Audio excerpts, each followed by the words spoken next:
نحمده ونصلي على رسوله الكريم اما بعد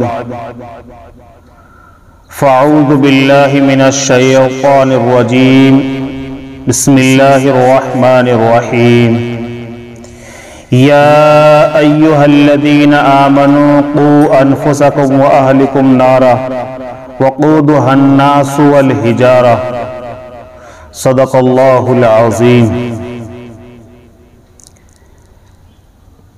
میرے محترم بزرگوں، دوستوں اور میرے عزیز ناظرین اکرام اور سامعین اکرام، آج بات کا جو موضوع ہے وہ ہے اولاد کی تربیت، یعنی ماں باپ کے اوپر اولاد کے کیا حقوق ہیں، اولاد کی تربیت کیسے کی جائے۔ یہ مسئلہ بڑا حساس ہے، بڑا نازک ہے، اور آج اس دور کے اندر دنیا کے اکثر و بیشتر ماں باپ پریشان ہیں۔ کوئی اپنی اولاد سے کسی وجہ سے پریشان ہے، اور بعض اولادیں اپنے ماں باپ سے پریشان ہیں۔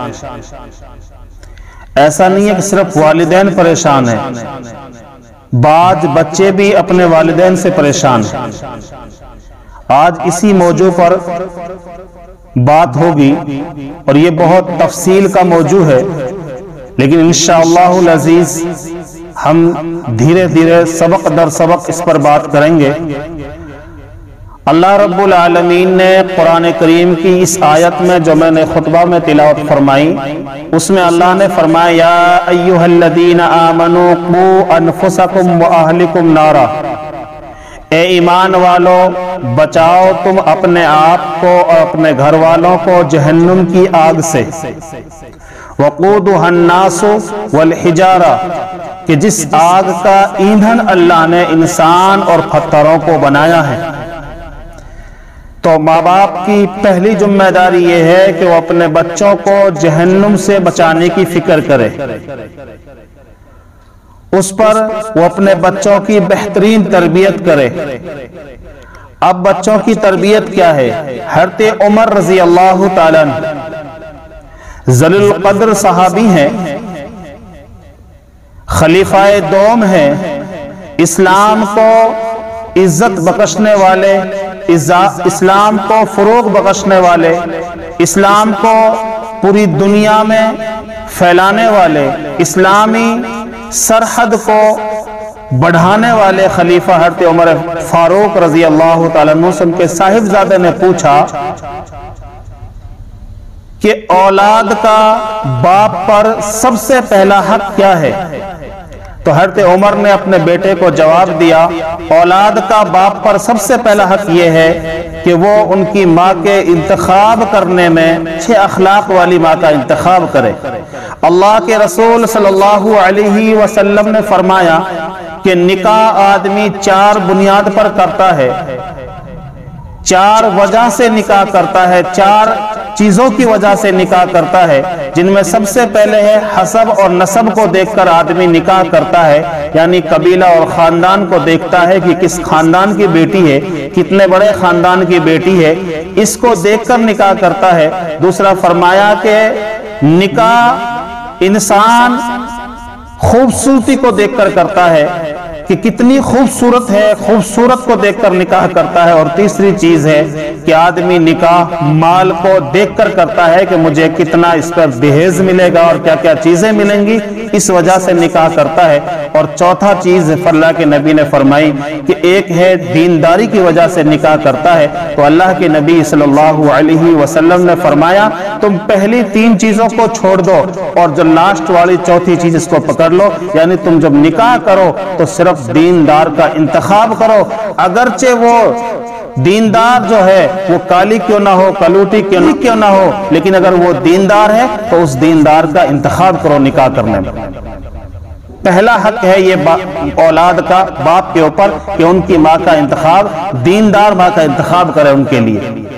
اللہ کے نبی صلی اللہ علیہ وسلم کی بہت ساری وصیتیں ہیں ماں باپ کے لیے، جن میں سب سے پہلی ایک جب بچہ پیدا ہو اس کے کان اس کے میں اذان دینی چاہیے اور اس کے الٹے کان میں تکبیر کہنی چاہیے، یعنی اللہ کی کبریائی اور اللہ کی حمد، اللہ کی تعریف اس کے کان کے اندر جانی چاہیے، اس کے کان میں آواز پہنچنی چاہیے، اللہ اکبر اللہ اکبر۔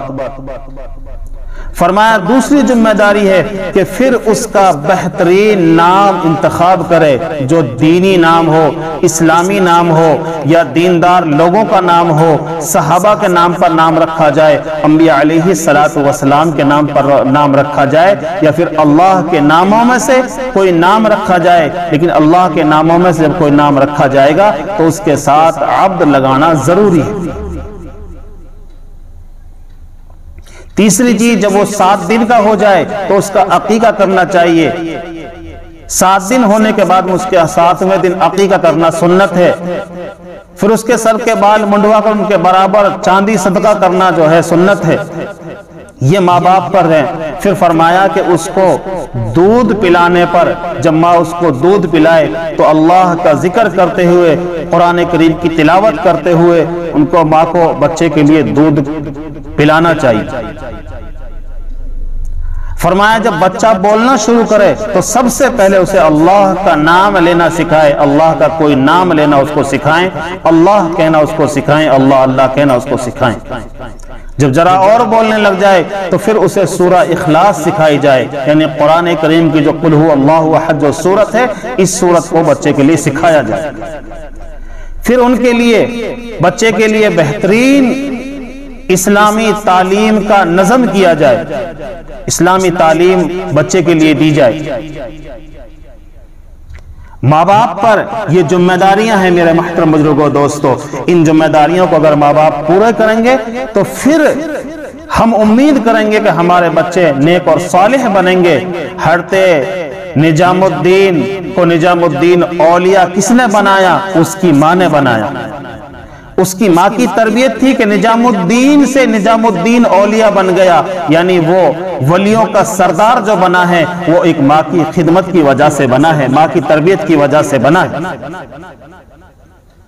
حضرت امام بخاری رحمت اللہ علیہ حدیث کے امام بنے، وہ کس وجہ سے بنے؟ ایک ماں کی تربیت کی وجہ سے۔ ماں نے اللہ سے دعائیں کی ہیں، آنکھوں سے نابینا ہو گئے تھے امام بخاری رحمت اللہ علیہ، لیکن ماں نے جب دعائیں کی تو اس کی وجہ سے وہ بچہ جو ہے پھر امام بخاری بنا، یعنی حدیث کا امام بنا۔ کس کی وجہ سے؟ ماں کی خدمت کی وجہ سے۔